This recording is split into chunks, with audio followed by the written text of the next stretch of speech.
Hello friends. नमस्कार। आप सभी का स्वागत है गुरु जिंदगी में। और आज मैं फिर से आपके पास हाजिर हूं एक कुछ नए ट्रिक्स न्यू टिप्स के साथ स्पोकन इंग्लिश के लिए। तो जैसा कि मैंने आपको पहले बताया था कि जब भी आप हिंदी टू इंग्लिश करते हैं या इंग्लिश टू हिंदी करते हैं तो सबसे इंपॉर्टेंट चीज जो है, बेसिक चीज जो है, वो मैं आपको एक बार फिर से हल्का रिवाइज करता हूं, उसके बाद आगे बढ़ता हूं।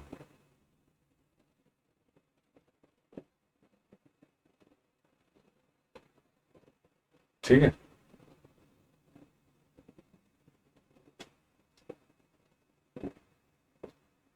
तो इंग्लिश में क्या होता है, इंग्लिश में सबसे पहले आता है आपका सब्जेक्ट जनरल सेंटेंसेस में, फिर आता है आपका वर्ब, फिर आता है ऑब्जेक्ट। मैं आपको शॉर्टकट में सिखा रहा हूं इसलिए मैं बहुत ज्यादा डेप्थ में नहीं जाऊंगा।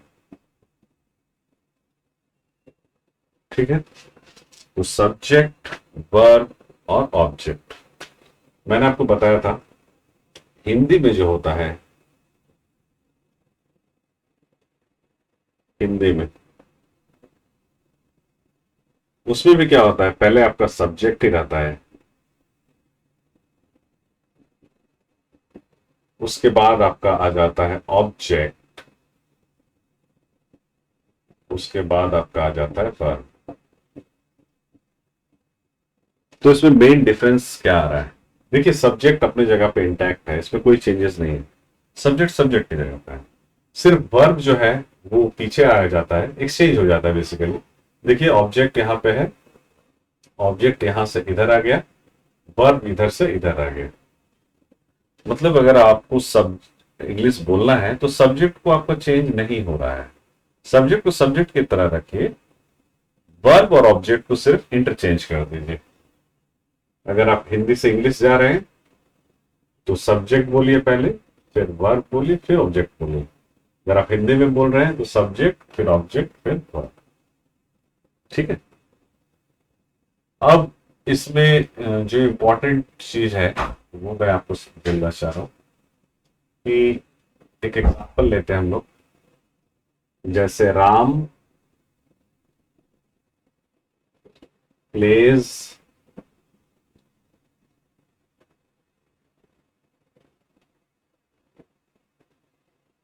क्रिकेट, ये मैंने एक एग्जांपल लिया है। तो जब आप माइंड में सोचेंगे तो आपको ये रखना है कि देखिए, सब्जेक्ट क्या है, राम।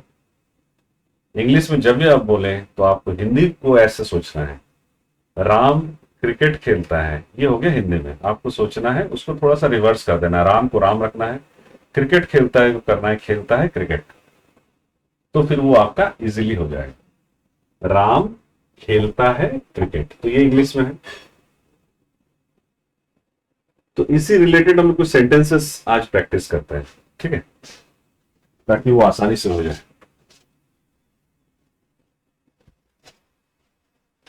सिर्फ बेसिक प्रैक्टिस करेंगे हम लोग हिंदी में बोलेंगे, उसको इंग्लिश में डायरेक्ट ट्रांसलेट कैसे करेंगे हम लोग वो सीखेंगे।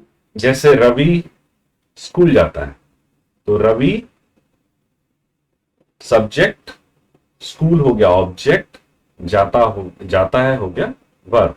तो हम लोग पहले क्या करेंगे, इंग्लिश में जब करेंगे डायरेक्ट हम सोचेंगे रवि जाता है स्कूल। ठीक है। तो इस कितना आसानी से आप इसको कर सकते हो। रवि जाता है का क्या हो जाएगा, गोज टू स्कूल। मैं यहाँ कैपिटल में दिखा रहा हूं ताकि विजिबिलिटी सही रहे। ठीक है, ताकि आपको दिखे वो सही से। अब नेक्स्ट मान लीजिए मैं बोल रहा हूं सीता पुस्तक पढ़ती है। तो सीता रहेगी, तो मैं यहां पे लिख देता हूं सीता पुस्तक पढ़ती है। तो पुस्तक को हम पीछे कर देंगे, पढ़ती है को पहले ले आएंगे। तो सीता के साथ क्या होगा, रीड्स। तो मैं बोलूंगा क्या, सीता पढ़ती है पुस्तक। माइंड में सीता पढ़ती है पुस्तक, तो सीता का सीता हो गया, पढ़ती है का हो गया रीड्स अ बुक। सीता एक किताब पढ़ती है। ठीक है, जैसे रवि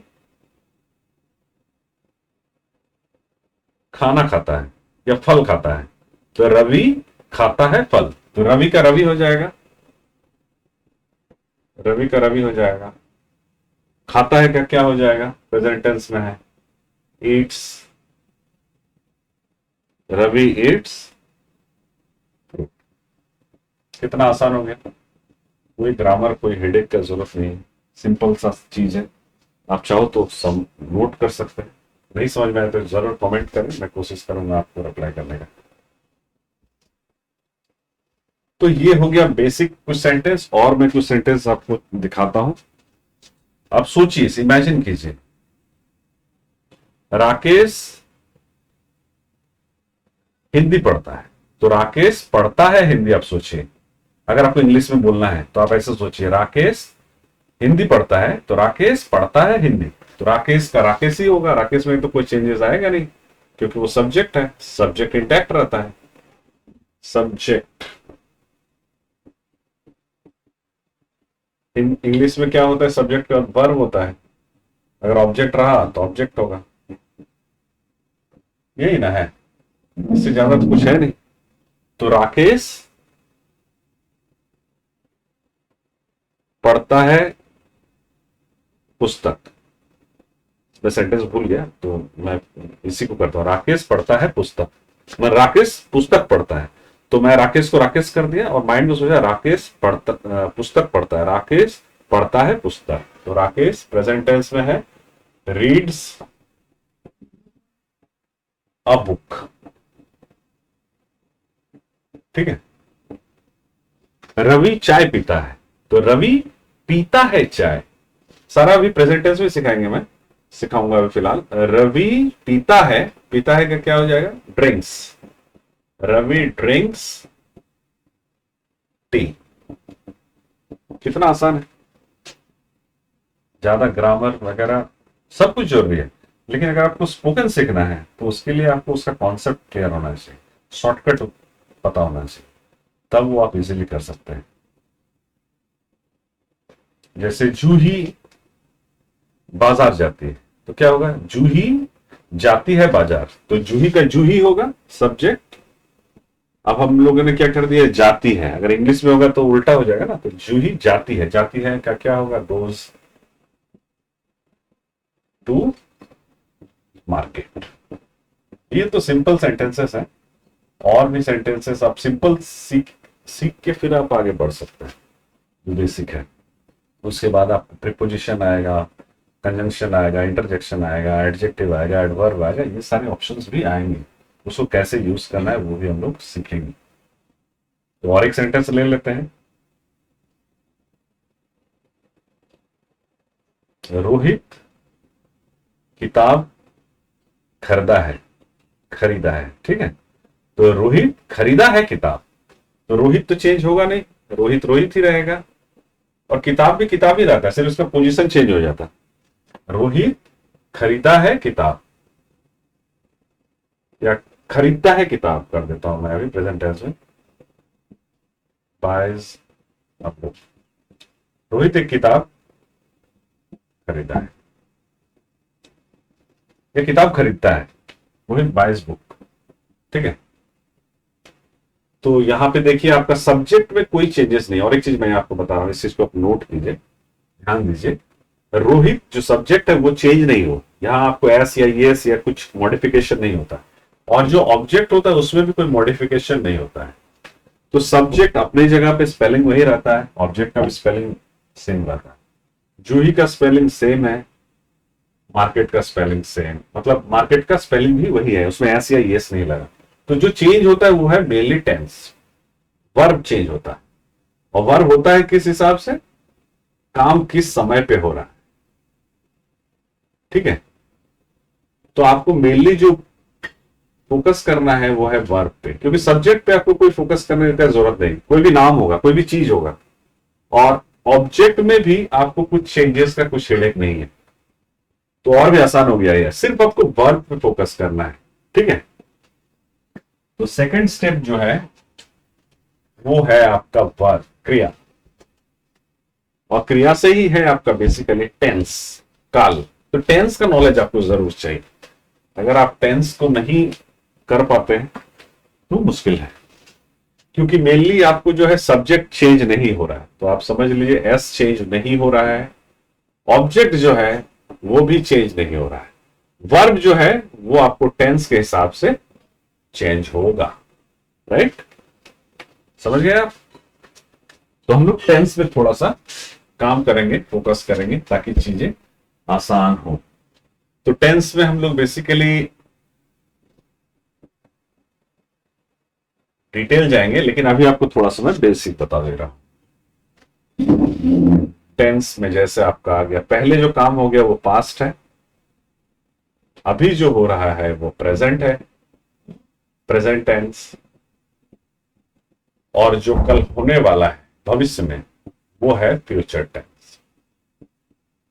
तो हम लोग पहले बेसिक को समझेंगे।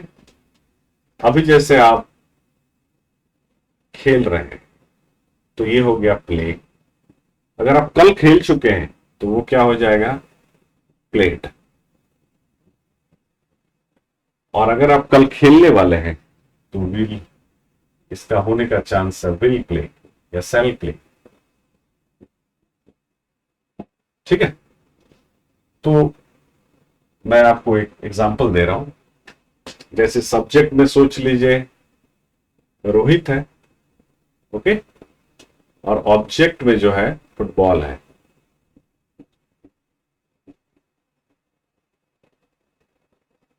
तो अगर मैं इसको सारे टेंस में बोलना चाहूं, प्रेजेंट में, पास्ट में, फ्यूचर में, तो क्या होगा? आप समझ लो कि रोहित फिक्स है, रोहित में कुछ चेंजेस नहीं होने वाला है। तो पास्ट में क्या होगा, रोहित होगा, वर्ब की जगह में छोड़ दे रहा हूं थोड़ी देर के लिए, और ऑब्जेक्ट क्या है, फुटबॉल। ठीक है, उसी तरह प्रेजेंट में भी वही होगा, रोहित होगा, मैं स्पेस छोड़ दे रहा हूं, वहां भी डाल दिया मैंने फुटबॉल, वर्ब की जगह मैंने छोड़ दिया। अब फ्यूचर में क्या होगा, फ्यूचर में भी वही होगा, पहले रोहित होगा और लास्ट में होगा फुटबॉल। तो आप एक चीज समझिए कि आपका सब्जेक्ट कहीं भी प्रेजेंट में हो या पास्ट में हो या फ्यूचर में हो, चेंज नहीं होता है। ऑब्जेक्ट, ऑब्जेक्ट देखिए फुटबॉल है, यहां भी चेंज नहीं हुआ है, प्रेजेंट में भी चेंज नहीं हुआ है, और फ्यूचर में भी चेंज नहीं हुआ। ठीक है, तो फिर आपको क्या करना है, रोहित खेलता है फुटबॉल, रोहित खेला था फुटबॉल, और रोहित खेलेगा फुटबॉल। पास्ट टेंस में होगा रोहित खेला था फुटबॉल, तो पास्ट टेंस में हमको क्या डालना है, played. Rohit played football. Present tense में भी अगर खेलता है वो, तो रोहित क्या है, ये प्ले है, लेकिन रोहित के साथ प्लेज होगा। तो क्यों ये प्ले की जगह प्लेज होगा वो हम लोग जानेंगे सब्जेक्ट वर्ब एग्रीमेंट में, वो भी मैं बताऊंगा आपको। और तो यहां पे आपका हो गया प्लेज, और फ्यूचर में हो जाएगा will play, Rohit will play football. तो कितना आसान है ये चीज, आप समझ सकते हैं। आपको मेनली जानना है कि टेंस का जो फॉर्म होगा, अगर प्ले है प्रेजेंट में तो पास्ट टेंस में ईडी लगा हुआ है, सबका नियम के अनुसार चेंज होता है, तो आपको वर्ब का तीनों रूप जानना जरूरी है। प्ले है तो ये प्लेड हो गया, और यहां पे आपका विल लग गया, विल प्ले। उम्मीद है आपको इंटरेस्टिंग लग रहा होगा, तो हमारे साथ बने रहिए ताकि मैं आपको इसके बारे में और भी बेहतर और डिटेल जानकारी दे सकूं। और फिर हम लोग इस पे कंटिन्यू करेंगे, थोड़ा सब्जेक्ट वर्ब एग्रीमेंट को समझेंगे कि एस क्यों लगता है, यस क्यों लगता है, वो भी हम लोग जानेंगे। उसका भी एक छोटा सा शॉर्ट वीडियो बनाएंगे, फिर उसमें डिटेल में जाएगा।